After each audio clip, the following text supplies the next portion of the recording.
Staying neutral. The US has long maintained that it is neutral when it comes to territorial disputes.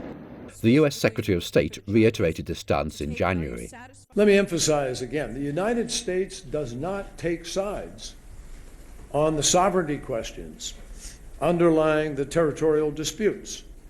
We ask that all parties clarify their claims under international law, that they exercise restraint, and that they adhere to peaceful and diplomatic ways of addressing disagreements.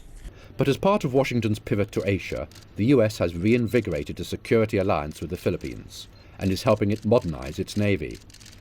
It's also rotating more ships to Singapore and Marines to Australia, as well as inking new defense guidelines with its ally Japan, which could see joint patrols in the South China Sea.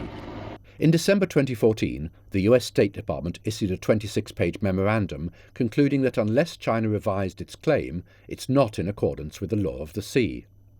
Senior American officials have claimed that the US will strive to uphold the rule of law in the South China Sea.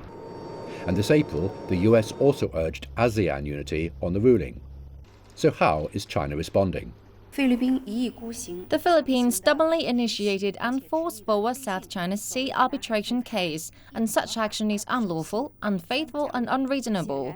It is interesting that the US cannot stop talking about the arbitration case and UNCLOS. If the US really wants to uphold order and stability in the South China Sea, why hasn't it joined the UNCLOS yet? The US is accusing China of militarization in the South China Sea, while it has repeatedly sent military vessels and aircraft on surveillance missions, which China sees as acts of provocation. Beijing hopes Washington will honour its commitment of not taking sides on the South China Sea issue. The arbitration case could perhaps be a good place for the US to start.